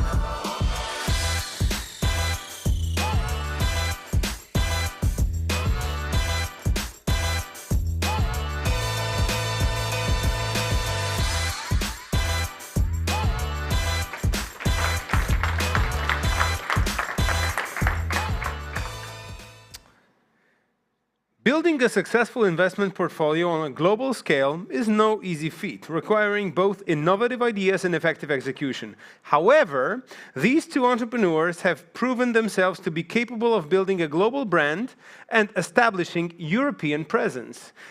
Through a persistent focus on expanding beyond their native Polish market, they have successfully expanded their investment portfolio across Europe. In fact, as of 2022, 50% of their investment portfolio comes from Western Europe, a testament to their ability to establish a strong foothold beyond their home country. In addition, they have also built a highly recognizable brand on the European level. They have achieved this through strategic partnerships and by acquiring top-tier international advisors, which have enabled them to become a leading player in their industry segment. The Globalization Award goes to WEG Ventures. I would like to invite on stage Wojtek Smoliński and Marek Kotelnicki.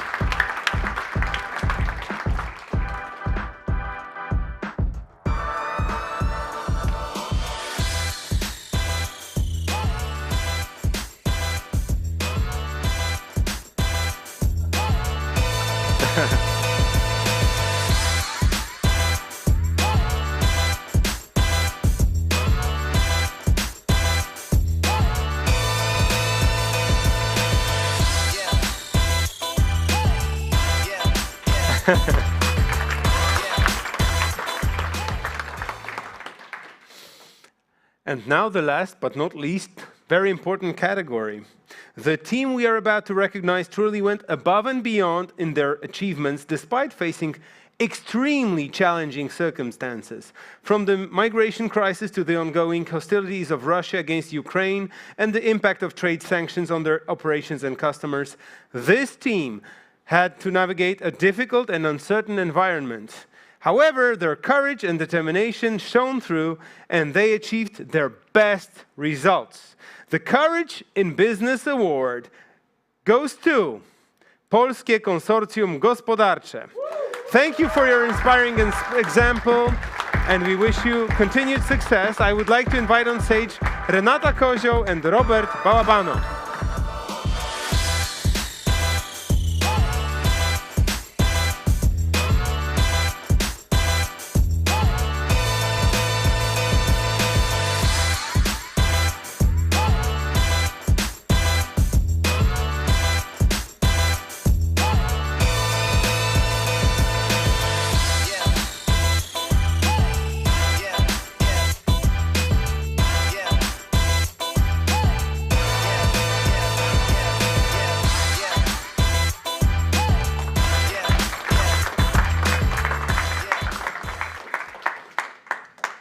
We're done. Yeah, perfect. We came to an end of today's conference, but, therefore, I would like to thank you all for your knowledge, experience sharing, and inspiration. I would like to thank you for spending this day with us, and I hope you enjoyed it. Big thanks to Warsaw Equity Group for inviting me and putting this unique event together. In order to close this conference properly, we need someone from Warsaw Equity Group to summarize it for us. Therefore, I would like to invite Dawid Bienkowski, Human Capital Partner, to say a few words to WEG's community. Thank you very much. Dawid, the stage is yours.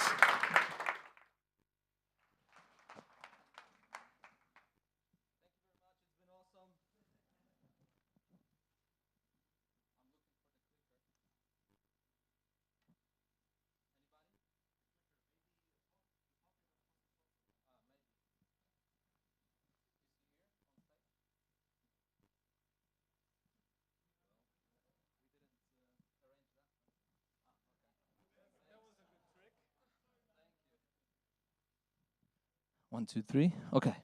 So there is a saying in racing that if you want to finish first, you must first finish. So I will try to be quick and brief. And pretty much those who know Warsaw Equity Group know that we like to start with end in mind. So every company that we invest in, we think about the strategy, we think about the vision, we think about the mission, and we think about the values. Because we strongly believe that those values really set up the way we think and act, therefore they help us achieve the results. And in 2022, and Przemek today showed it, what the ambition is. 1, 2, 2, 5 to nasze słowa. This is what we developed in 2022.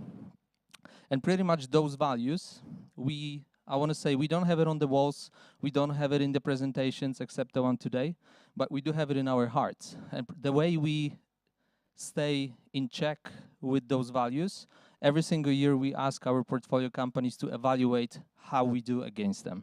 And today what I want to show you a few things, but one thing will be really the results of the survey that we conduct every year, and those results that I will present to you are coming from the 2022.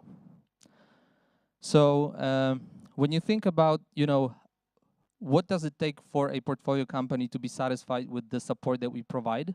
Pretty much there are two, I would say, buckets. The bucket number one is what we do, and then the other bucket is how we do it. So let me start with the first one. So overall satisfaction is 83.3%. It did go up versus 2020 and 2021, which makes us very, very happy, but we know this is not the end. Like, there is some room for growth. And the support we provide, so I don't know if you guys had a chance to read the papers that we left today on the chairs. It did show what does Partners for Growth mean for us. So there are 3 key pillars that we evaluate under this category, which is business, human capital, and community. So definitely there is some room for growth for us in here. But what makes us very, very excited, even though in many situations we can be challenging, in many situations we will be supportive, but maybe we are not there yet when it comes to what we want to deliver at the end.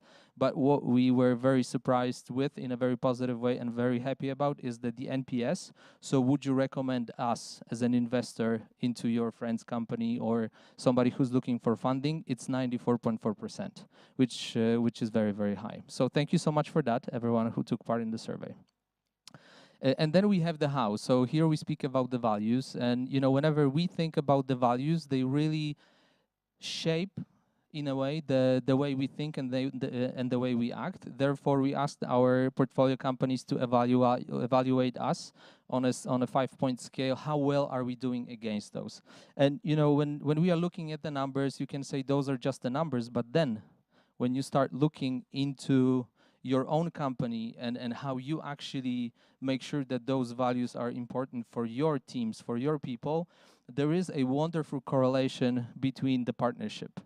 The partnership in our organization, in our own recognition program, is one of the highest values that we rate each other on and that we support each other on. So I was very surprised and very happy that partnership is something that you also appreciate a lot. So thank you so much for that. We will definitely continue the work. We would like this support we provide to be much, much, much higher, but there is always a good news that there is always something better that we can do and improve. One of the things that was mentioned that we should be working on is actually WEG Community. So a network that we create to support growth of the companies that we invest in. So today I want to spend just a few minutes talking about what WEG Community is, what do we understand by that, and how are we going to think about it going forward. So pretty much when you start with the end goal in mind, you have to understand what is the purpose. And as simple as that, the purpose of the community that we create is to really effectively grow business. Each and every business that we invest in, and with those different strategies that we right now have for PE versus the VC, you have to think, every single business needs something else. So in our case, our network should support the effective growth of businesses that we invest in, and ultimately also our business. And, it all starts with communication. So when we started, and probably we are on a journey, we started as a driver. So we started coming up with ideas. What can we do to create the community? How can we engage people in that? But usually that communication is and was, and probably to some extent also will be, driven by us. So we communicate with you, we share best practices, we put you in touch with other people to make sure that whenever you have a need, we can help you to fill that gap with certain skills, capabilities, and competencies. But definitely that's not the most effective way to deliver results, because that requires a lot of effort. And then if you have many companies, there are some limitations to the scaling of that of the process. Then we go to another level, so which is a facilitation. So we, through events like that, we put you guys in touch, we kind of connect you so that you can start communicating between each other. And this is what we feel like, this is where we are facilitators, right? So we enable a platform for knowledge sharing, network sharing, best ideas sharing, so that you can actually leverage the contacts that you acquired today or last year in the conference to grow your business. And even today, after those presentations, I had like 5, 6, or 7 people come to me. Hey, I want to talk to this person. Can you introduce me? Hey, I want to speak to Barbara. Can I get on the phone with her? So this is what it really is. The goal that we have is to create that community where we are an integrator. So, it really starts with building a value that people will recognize and see, but then we would like to create an environment in which people naturally go to, because they know they will find answers over there that will help them grow their business. So when we think about, what are some of the functions of the community, and when we think about how we are going to also change, that should somehow correlate. So definitely, the key first function is to accelerate the portfolio company's growth. If somebody needs skills in marketing, what can we do about that? If somebody needs, to learn from me how to scale business globally, what can we do about that? So definitely first function is to really accelerate the portfolio company's growth. But then, our team is not big. But we have, big ambitions. We have certain skills, for example, in human capital, business operations, etc. So we have to find a way so that we can scale what we believe is the right thing to do and how we can actually support. We cannot do it by ourselves for everyone. So we have to build an environment in which this will be possible. So we'll have experts, we'll have mentors that will work with leaders and organizations to make their growth possible. Then, of course, the third function is really leveraging the knowledge and experience. Why should you make the same mistake twice? Why should you make a mistake if somebody else already done it and you can learn from those mistakes? So, in meetings like this today or in, webinars, in conversations on one-on-one, those are some of the things. And even in mentoring, when we exchange experiences and more experienced mentors are mentoring other people who are looking for some experiences that, kind of like off-the-shelf experiences, brainstorming ideas, why not, right? So leveraging knowledge and experiences with others is the third function. And then, something that I think, discovered last year is that, when you invest in a company, the company itself is kind of like a standalone company. And if you have a portfolio of companies, suddenly you realize that, hey, but we don't have one company. We have 5, 10, 13, 20 companies. That means, if we consider ourselves being a company, that's a pretty large impact that you have. At peak, I think when we, maybe 2 years ago, the impact that we were making was touching, I would say, over 1,000 people, because over 1,000 people was working in the companies that we were invested in. So we were thinking, like, what can we do so that these people don't feel like they are alone as a business, but they are part of something bigger? And events like this today are something that actually gives our portfolio companies a sense of belonging, that there is something else, and they can actually leverage the network and the brand that we have. So how do we do it? Very, very quickly. This year, in 2022, we have started, in 2023, we have launched a community platform. It's based on Notion, and this will be, today it's phase 1, we just launched it, we filled it with some data, but we would love to create like a one-stop shop for a portfolio company to go and start looking for information when it comes to sales, marketing, and human capital, but also some best practices from other companies, as well as contacts, access to experts, etc. So platform is a kind of this integration, it's just a way and a place where you go whenever you need some information. Then, we are spending a lot of effort, and we'll expand that dynamically in the coming months and years, a network of experts and mentors. We have launched the mentoring program that Przemek was talking about this morning, and it's really amazing. Like, we see people changing in real life from month to month just because they work with some extraordinary leaders. So we'll definitely continue doing that. We will be building relationships on the sales and marketing side so that you don't have to look for that outside, so that you can actually come to our platform and find it over there and scale your marketing and sales processes effectively. We try to have a lot of impact on the leadership side and organizational side. We know, because we've done it ourselves. In 2022, we did put a lot of effort into streamlining the processes that we have, and we did put a lot of impact on making sure that our goal-setting processes, as well as accountability-driven processes, are very well established, so that we can scale the impact that we are trying to make. And whenever we work with an organization, we do have a blueprint of things that every single organization needs to do to work effectively and scale and grow, but with a certain control in terms of results and what they are willing to achieve. So definitely when it comes to value creation, leadership, and making organizations more mature so that they are ready for more is something that we are and will be focusing on. Then WEG Advisors.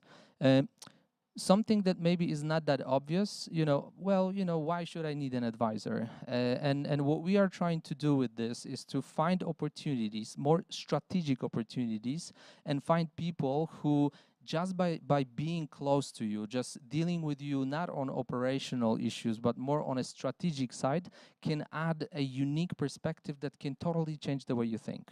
So we are looking, we are matching, we strongly believe that each and every organization should have advisors that will give them a different perspective of things, on things. If you think about becoming global, why do you only have people who think locally, right? So you really have to make sure that if you want to grow, you have to have people that have already been there. They've seen things and they can really help you shorten the way to your success. So that's something that we believe will definitely enrich the overall, I would say, offer or offering of the WEG community, and definitely events like this before. I mean, like this today, that we can really, come together on a Friday afternoon, 5 p.m., 6 p.m., and we are still here throughout the day, getting inspired by many other people. So we would love to continue that in this or other forms.